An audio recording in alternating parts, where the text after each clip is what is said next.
welcome back. Welcome back to the Extraordinary Drummer Show. As you know, I'm your host, Cheron Moore. I always say today. Well, I'm excited. I've watched this gentleman many nights on TV. I'm sure you have too at night, and a lot of you know him for that cowboy hat. And he's just a gentleman. I called around and asked people, do you know him? Do you know him? Anybody? Can I get a hold of him? And so I'm really, really happy to have him on the show. He's a drummer's drummer. He's an educator. He's an actor. Somewhere in this, I'm going to ask him, what is Jazz Cowboys? I'm going to ask him, what was Jazz Cowboys? His credits is just absolutely awesome. He's worked with Wynton Marsalis, Roy Hargrove, Steve Wilson. We're going to talk about this one, John Faddis, and many, many more. You all know him as the drummer for the hit talk show, Late Night with Stephen Colbert. Would you help me welcome Joe Saylor? Hey, Joe. Hey, everybody. Thank you. Thank you for having me. Hey, Joe, how you like that big intro? Man, I'm all that stuff. I forgot I was all that stuff. Makes you want to have a big old drum roll in there somewhere. I know. I want a musical intro or something. Welcome to Extraordinary Drummer Show. Thank you. Thank you for having me. I feel very honored to be here among all your other amazing drummer guests that you've had. So thank you for having me. Taking you all the way back, your parents were musicians? Yes. Yeah. Tell me about it. Yeah, my dad, okay, so both my parents were and are music teachers in the public school system. My dad was a middle school choir director, and then he became a high school band director. My dad was actually my high school band director, which was a pretty cool experience. And then my mother is a high school choir director. So music was just it was all the time, 24/7. We were also very involved in our church. My dad was a deacon and then an elder in our church, and very involved in the music ministry. And so, I mean, from before I can remember, I was probably looking up at the drummer and, just tapping, and they had tambourines in church, and I play all kind of stuff. So I just got started very early. I see here that you started playing drums at the age of 3. I tell people 3 because that's when I first got a drum set for Christmas when I was 3. But I think I was always, like I said, I was always tapping on stuff and singing, but my dad and my mom noticed the interest in drums when I was a little boy. So Christmas morning, when was that? Must have been 1988, 89. I got a little Kmart drum set, and yeah, man, the rest is history. You had a inspiring moment seeing Roger Humphreys at the age of 12. By the time I was 12, I think my dad wanted to take me, take it up a level. But I tell you what, man, that, how people have these pivotal moments in their life where it's kind of like a game changer. That night was one of those for me. And I just remember walking into the club, and it was the atmosphere, man. It was the music, it was the smell of cigar smoke, it was the whole thing, the people. And I just remember thinking to myself, this is awesome. Like, whatever this is, I want to be a part of this. And so, so I sat in, and Roger agreed to teach me. So, my dad would take me to his house on the north side of Pittsburgh on Saturday mornings, and that was my schooling. Take me to Jazz Trio. Now, how do I say this? PAJ3. Okay, we called it Page 3, and we called it that because we put our first initials of our first names together. So I was very blessed to grow up with my 2 best friends growing up. were also very serious about the music. And the bass player was Philip Keane, and the piano player was Angelo Versace. And so P, A, and then my name J, you know, we did what we could, and it was page three, and so that was our trio. Take me to the colleges, Manhattan School of Music, and then Juilliard.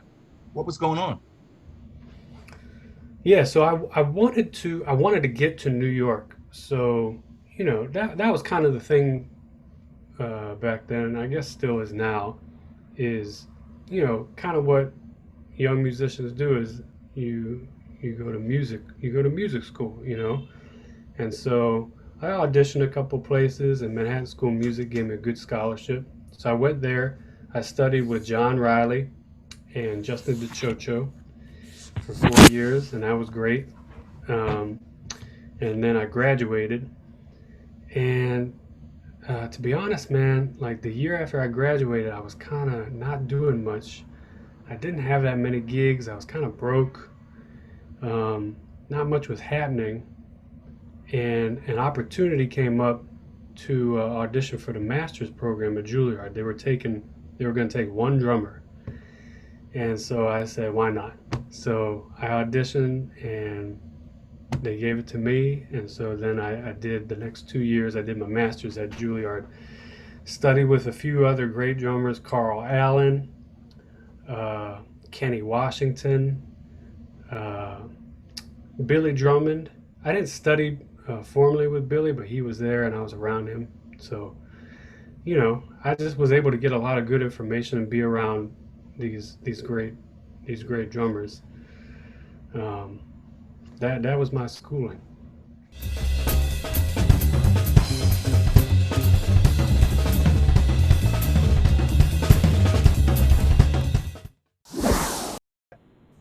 You got the cover of Modern Drummer magazine.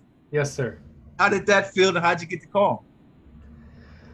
Yeah, man. I mean, that was right after I started the show, and you know, they called me and they said, uh, "Would you like to have a feature story on Modern Drummer?"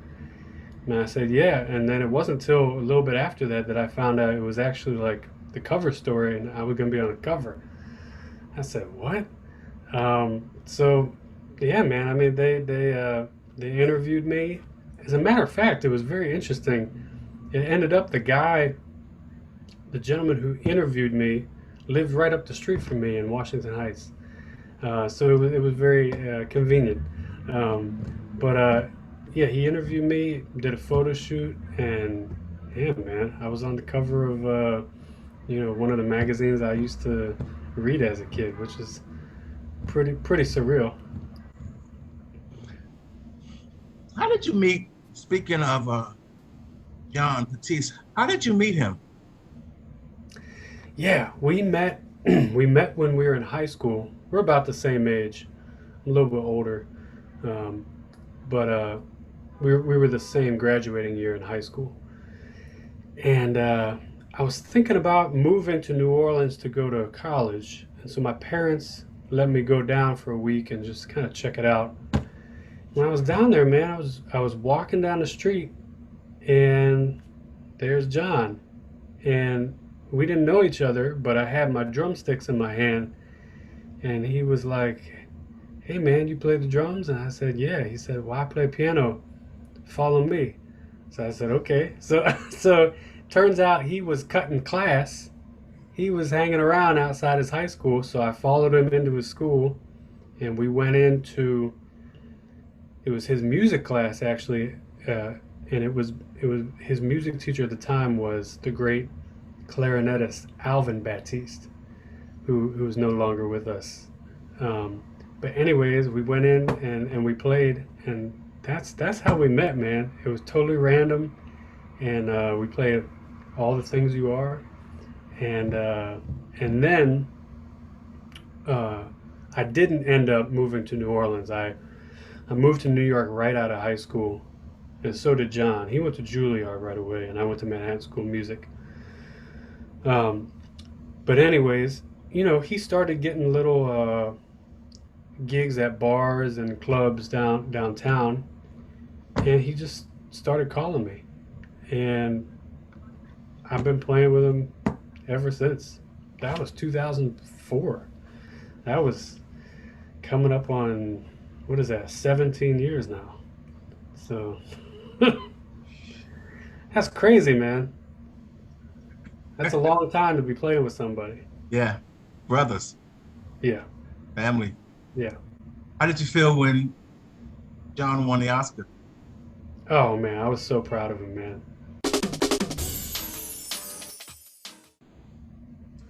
How did you guys, you and John Batiste, how did y'all get that late night show with Stephen Colbert? How did y'all get that? Yeah, well, I want to say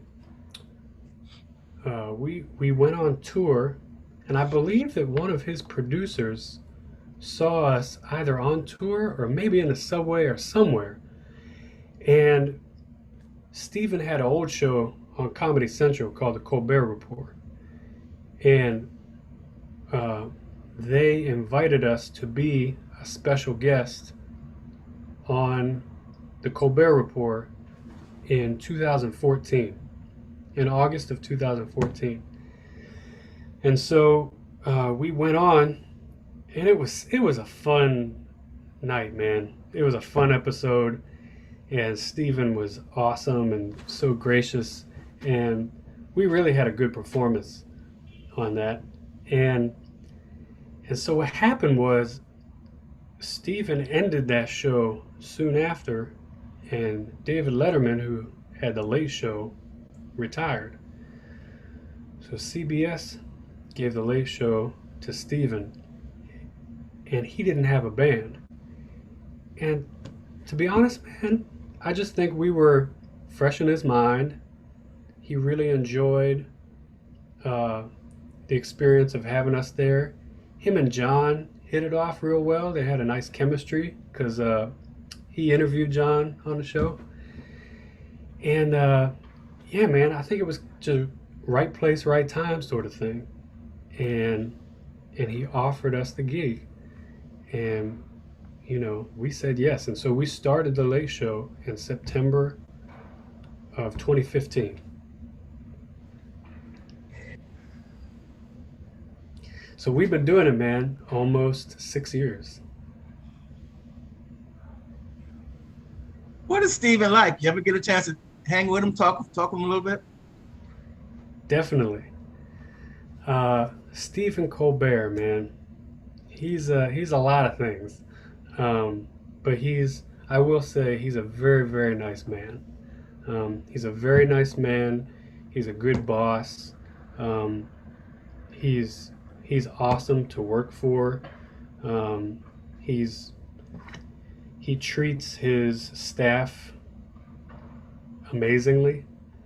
Um, and again, like John, he's a genius. He's very gifted at what he does, and so it's pretty awesome to see him do what only he can do every night.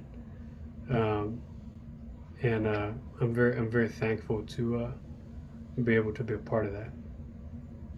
Yeah, he's one of my favorites as a talk show host myself.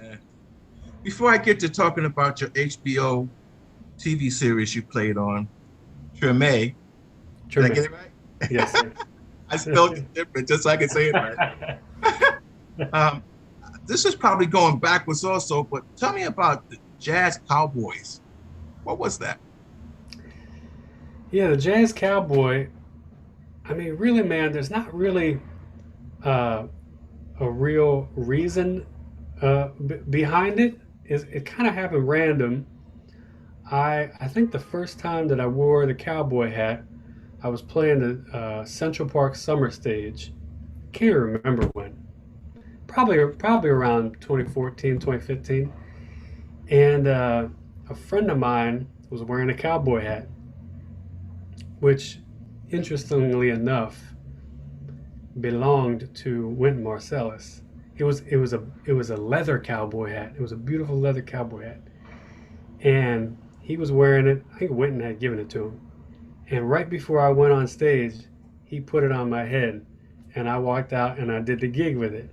And after I did, all I heard was, "Man, I love that cowboy hat.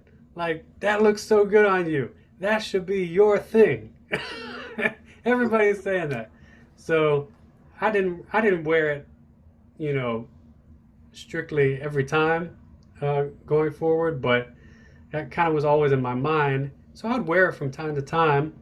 People always seemed to really give me compliments, say they really liked how it looked. And so then when I started doing the late show, I met with the wardrobe ladies that work with us, and they were going over like, okay, so like what kind of clothes do you want to wear, because they provide the clothes for us on the show. They're like, what kind of style are you going for? And I said, yeah, so I do this. I kind of wear a cowboy hat fairly often now.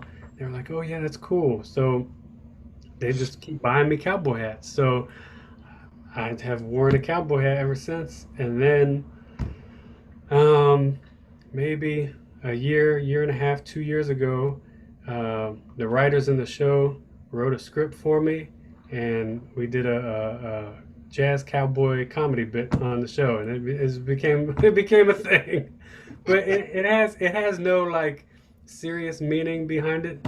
But I think it was for a reason, and I think it's pretty cool. It's cool to have like a trademark, something to have people recognize you by. So I've definitely I've definitely been in airports and all kind of places, and people will recognize me because if I'm wearing a cowboy hat, like, oh man, you're the drummer from the TV show, and so it's something to be recognized by. Let's go to the HBO TV series, Hmm. Treme. Yes. What was that? And what did you do in that? Yeah. Treme was a show about, and to be honest, man, I don't think I ever watched it, but to my memory, it was a show about New Orleans post Hurricane Katrina. Let's go back to the drums a little bit. Okay. Let's talk endorsements. Yes. Who you playing? What drums, cymbals, sticks, and so on and so forth. Yeah. Again, man, I'm just so thankful to be involved with these four companies. I endorse Tama drums, Zildjian cymbals, Remo drumheads and tambourines, and Vic Firth sticks. Staying along with drums, we do a thing on the show that we call Word of Advice, where you probably have seen it, where I ask the drummers, they leave a word of advice for the up and comer drummers, even the guys at the next level, but the guys that are trying to get traction in this game. Would you Yes. leave them a word of advice, please? Yes, sir. Um, well, a couple things. Um, you know, there's no substitute for practice and hard work. And I think again, I asked the great Jimmy Cobb for some advice years ago, and I said, Mr. Cobb, I'm a young drummer. You have any advice for me? And he said, son, if you're serious, be serious. And that's all he said. And so, you know, I think that spoke volumes. If you're serious, you know, take it seriously. Do your homework. Um, I mean, man, like I think about young people today. They have so many more resources than I did. When I was coming up, YouTube, all these streaming services. Um, I mean, you can listen to and watch anybody. So I say, soak up soak up as much information as you can. Be open to all kind of musics. Um, you know, don't be tunnel vision because you never know where your career is going to lead you. I mean, I would have never guessed that for a year and a half I would play in a 1920s band. You know, I would have had no idea. But and I wish that I had checked out that music a little bit more seriously when they were teaching it to me at Juilliard. But I was young and I didn't know. I didn't know that I have a TV gig, and get the opportunity to play with everyone from Yo-Yo Ma to James Taylor to Stevie Wonder to Billy Joel to Wycliffe Jean, Will Smith, CeeLo Green, Willie Nelson, all kind of things. Tap dancers. We accompanied jugglers. You know, like just expose yourself to all kind of stuff, and but also, if if your heart is leading you a certain way, don't ignore that. Like my heart was leading me. I call it my heart, but it was God. God was leading me. He gave me a passion for jazz. I loved all music, but there was an extra special passion for jazz that he gave me. And so recognize that and follow it. Um, and and of course, and along those lines, that's the other thing. You know, God knows best. So learn to hear his voice and his leading. That's my advice.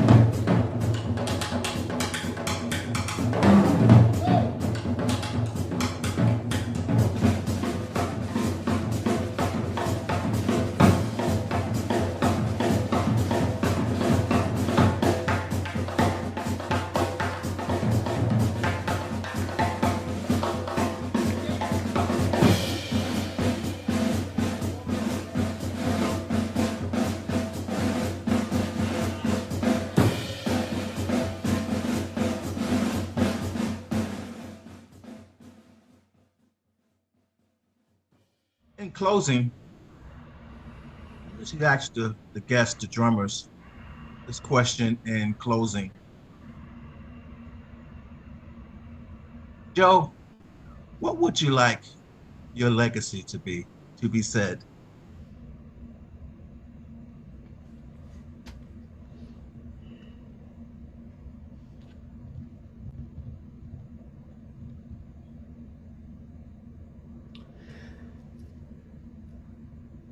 I think there's always a desire as a musician to want to be remembered, appreciated for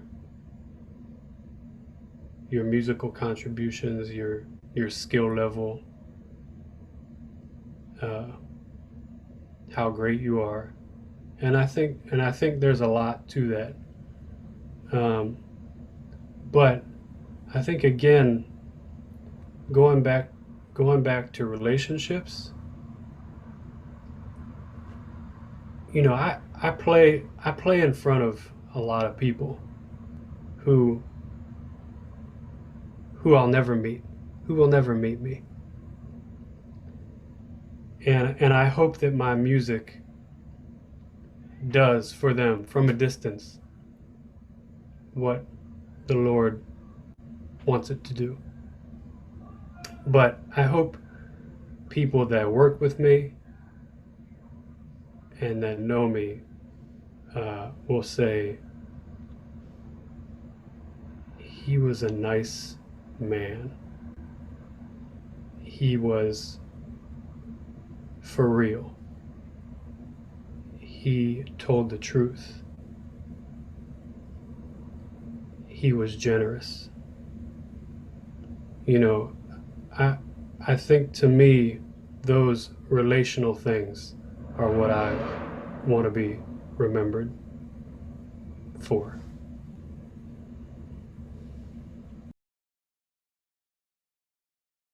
takes us back full circle to stay human. There you go. Takes us There full you go. circle. There you go.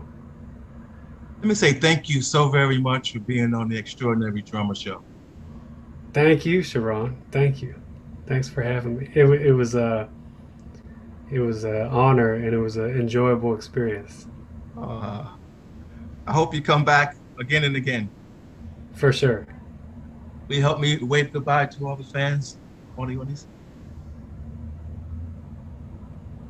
Thank you again.